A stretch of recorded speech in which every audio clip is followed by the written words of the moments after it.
SQL Compare has been around as long as Redgate has existed, right? That was the first product. And Redgate was actually my first customer at SQL Server Central. So like 16 years ago, Simon was the first customer I had.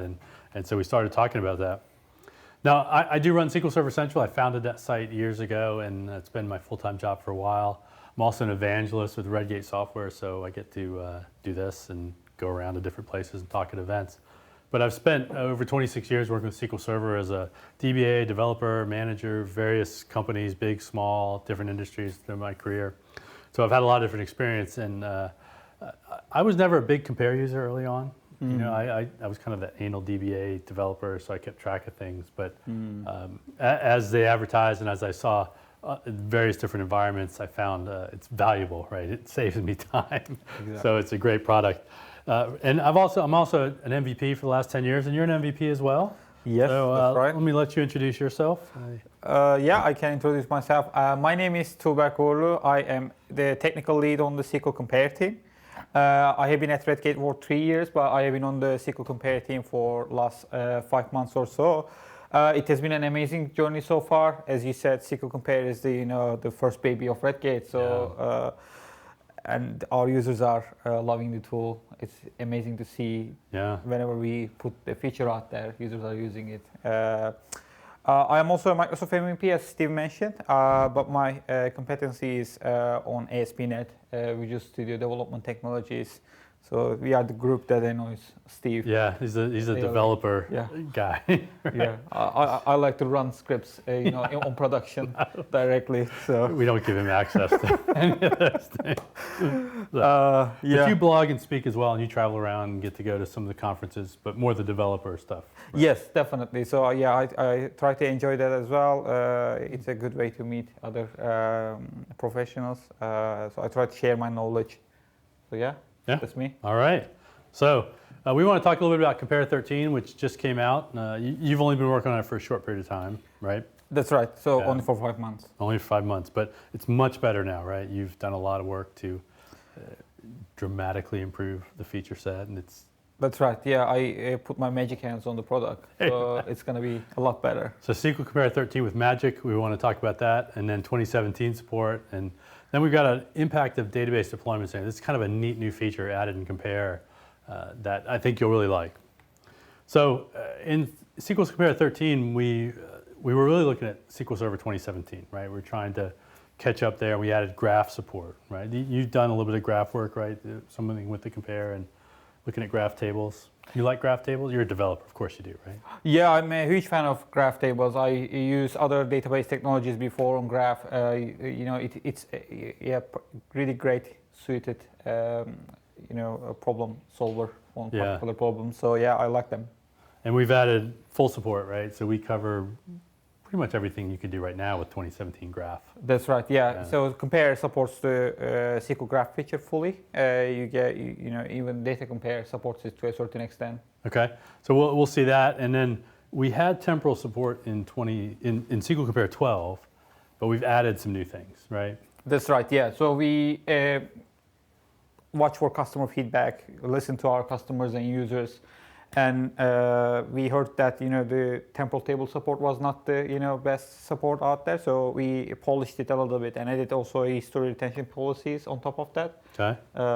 We will see it in a short time. In a short time, and then we've added some authentication security work in there, right? Because we have customers moving to Azure that want Azure support, so we've added something there, and then we save your login details, right, on your. That's right. Your account, really, not really your machine, I guess. Your machine, right? Well, it's on your machine. What's tied to your account. So if someone else logs in, they are not going to be able to see your passwords. But it's also inside the Windows credential store, so it's stored securely, safely. Okay. So you want to show us how this works with Compare 13? Yeah, I can. So let me jump into Compare here. So this is Compare 13. Usual look and feel, not much has changed from that point of view. But when you come to selecting the server, I will select SQL Server 2017.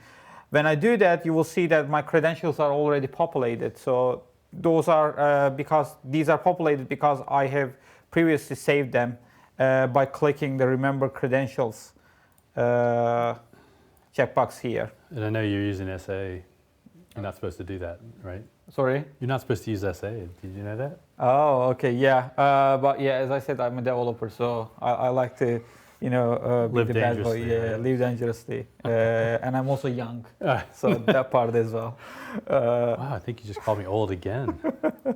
Twice, right? It's Yeah, twice. it's gonna be twice. All right. So yeah, that's that. So I will pick the UAT here. And here I have chosen the same, but notice that here we also have a few more options there. So for example, we have Azure Active Directory integrated authentication, and also we have, let me see, Password authentication. password right? authentication as well. So these are the things whenever you have Azure Active Directory, if your machine is wired up to Azure Active Directory, you are going to be able to use integrated authentication. Right. If your current, logged in, you are the logged in user and then has, permission to connect to the, database in Azure, you're going to be able to do that without entering any credentials. Right. Same with the password, you can impersonate someone or, use your authentication there. And so this remembered your credentials now on this machine because you selected the remember credentials previously. But if you went to a different laptop, like this isn't yours, this is one of our demo laptops. Mm-hmm. But on your laptop, it would remember credentials as well because the Windows would have moved the credentials across, right? That's right. So we are basically taking advantage of the Windows Credential Store feature, and whenever we are saving the username and password on your Windows Credential Store, we mark it as a flow of this with the identity option. So ideally, it should flow that to other machines as well. To anywhere you've logged in. Is that a Windows 10 only, or is that Windows 8? I think it's also supported on Windows 8 as well. Windows 8? As far as I know, yeah. All right, yeah. so let's see a comparison here. Exactly. So I will point to another database here, which I already prepared, and there are some changes on the UAT, which I would like to put to the production one. So yeah, all the same things as you would expect from Compare. It is comparing two databases, and then it will give us some differences here. So you will notice that there's an addition here, and when I look at it, I will see it is the usual table creation. But when you look closely here, you will notice that this has edge table thing. So this is basically one of the, so there's a graph table in SQL Server 2017. But there are actually two types of graph tables. One of them is node, the other one is edge. Right. These are basically allowing you to have the nodes defined in one table and then connected edges. Connected edges. And this is the only difference in the DDL here for graph tables, right? So the rest looks more like a normal table. Exactly. But you might wonder what we have been working on so far, right? It is just like adding this as edge and node for the 5 months. Is it actually we had to spell it correctly, right? Yes, exactly. So we had to spell it correctly. We need to do tech authoring on that as well. All the things. But actually, underneath that, there's a lot of work going on. So even if SQL Server uses the same storage mechanism to store the graph tables, it still has some semantic differences as how it is storing it underneath that. So when you do queries, you will see auto-generated columns and all that stuff, and Compare does the right thing, and then. Right. And you've just put these in a schema named graph. It doesn't have to be named graph. It could be anything. Yeah. So it's just a way for us to keep track of it, really. Yes, exactly. So I used the Microsoft sample here. Right. So yeah. And then it had the graph schema there, but it doesn't. So you've got a table, a new table, and you've altered a table as well. That's right. So this is, as I mentioned, this is a node table as node. And so what I'm doing here is I'm adding 2 columns there. Okay. And as you can see, it's not much different than the normal table difference. Right. But there is, at the top, there's this auto map thing. Mm-hmm. Right, where you've got it highlighted at the top, it says auto map there. And so why is it auto mapped? So as I mentioned before, underneath graph tables have auto-generated columns. Right. And what are we doing here is basically saying that we detected that these are auto-generated columns, but they are different. But we are not going to deploy those changes because first we can't.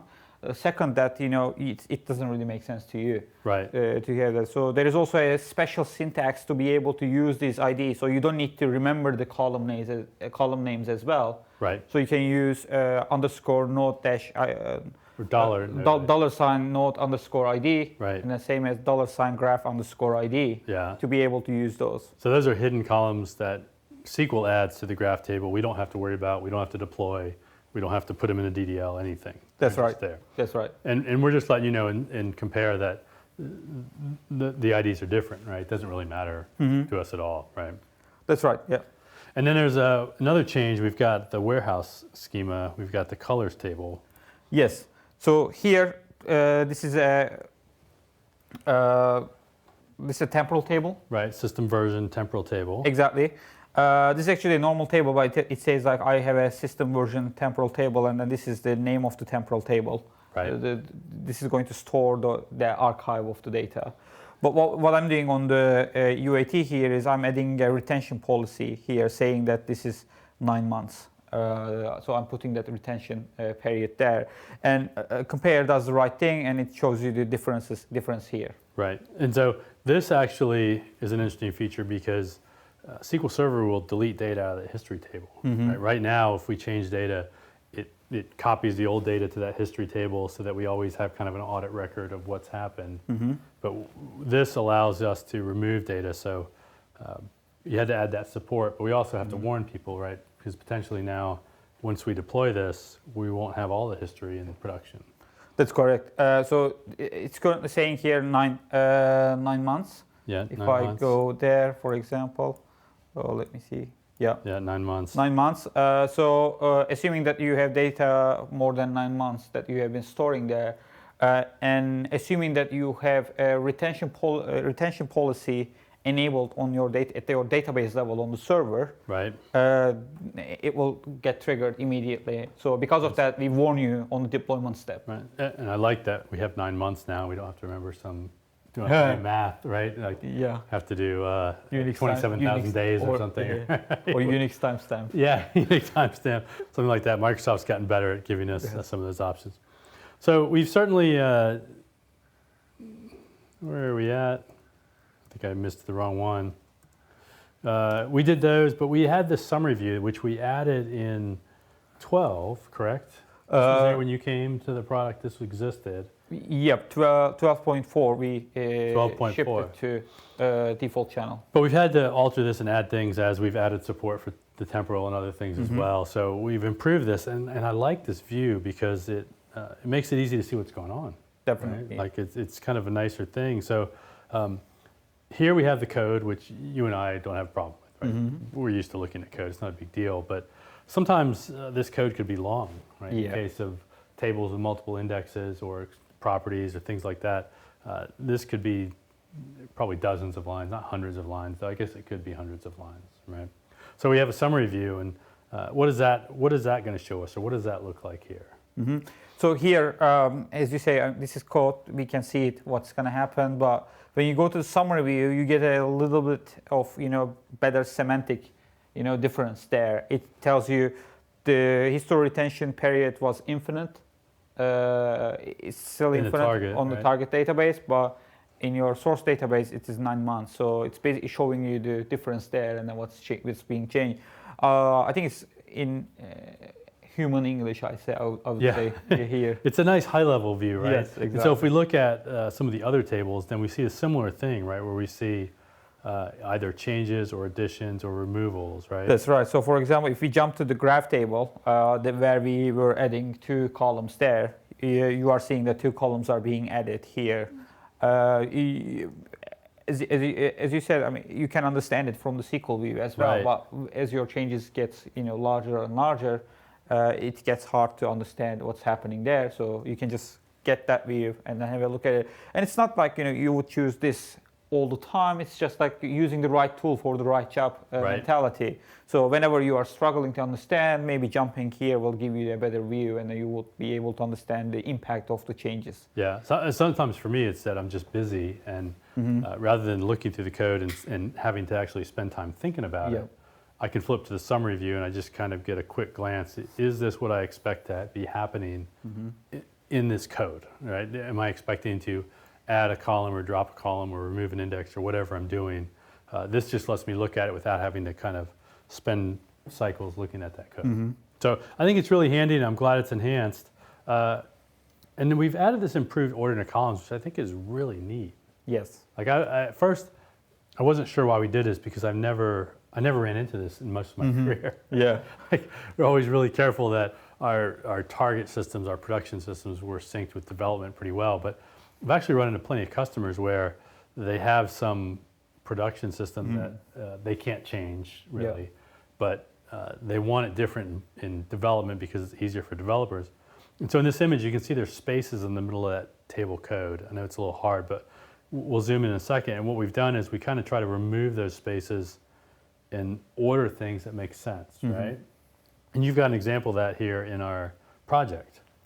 Yes, so when we look at the invoice lines, actually before looking at the difference here, I would like to show you what's happening on the SSMS as well. So when we look at the table here, you would see that the description, so this is the target database, description is the fourth column there. So when you look at the target source database, you will see that it is the third from the last. So the orders are different. I also made another change, which is this is mvarchar 1000, but it is mvarchar 100 on the target database. So you're expanding it. Yes, exactly. But when we look at SQL Compare, look at the SQL view, you would see that the ordering doesn't show here.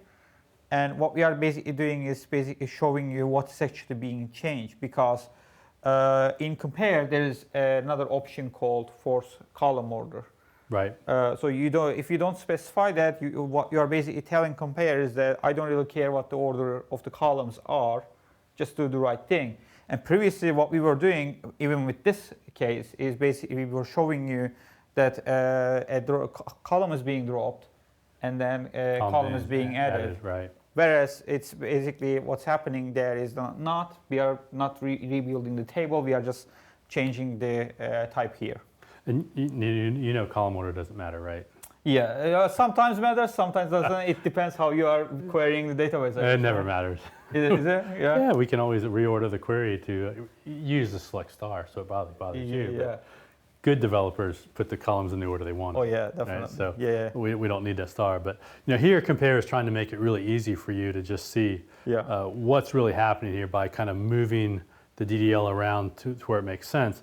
Now we could reset that option, that you mentioned, and if you look at the project and go to options, there's this force column order option here, which is off by default, which means we don't force to order. We try to make it make sense to you, right? Put them in the right places. But I could click this, and then I would see what we saw in Management Studio, where it's the fourth column in one side and it's the 10th and the other 11th. Whatever it is, right?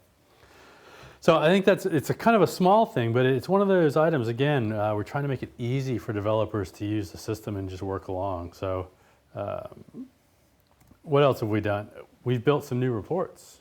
Right? You're an ASP.NET guy. Do you like this report? Definitely. I'm proud to say that I actually originally developed this report with my teammates. So I'm really proud that the first team I worked on here, I developed this report with my teammates. And then the current team I'm working on, I inherited this report in the current product. Yeah. It's a really good story for us, because this is basically giving users a little bit more consistent experience across our tools.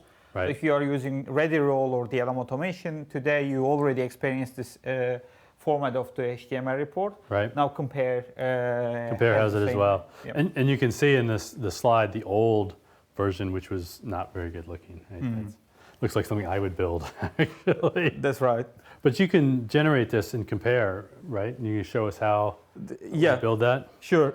So the generating part is actually still the same. So your experience is not that much changed. So you come here to generate comparison report section from the tools menu.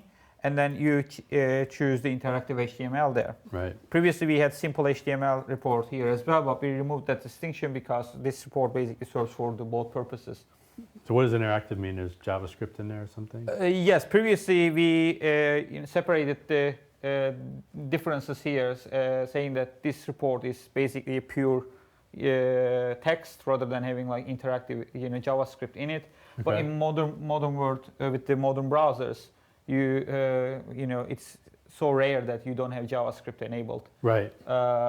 Even if you have that situation, we warn you that your JavaScript is enabled. So with this report, you have to have JavaScript enabled on your browser. Okay. But we are not doing any queries to servers or other things. It's just local to you, so you don't need to worry about any security concerns there. It's just to change the display, right? Yeah. Which you can show us. Exactly. So when you generate the HTML report, it opens it up in a browser here, and you see that there are changes being highlighted to you in a concise way here. You just see the list of changes there.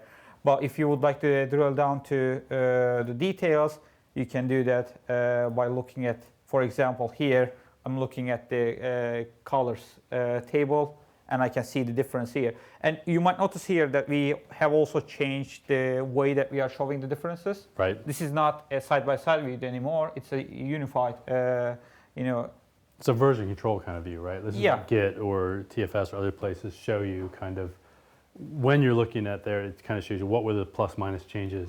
Definitely. To this file. Yeah, this is the default experience you would get with most of the version control systems as well. This is a shift that we have done, but it doesn't necessarily mean that we will be sticking with it for the rest of our lives. We basically watch for feedback, watch for customer feedback as well. If our customer says to us that this other part was more important, we would be listening to that as well. So as all of our tools, deployment tools are now making use of this, all of them would then benefit that as well. Right, and hopefully we don't deprecate anything anymore, we just add new ones, right? Hopefully.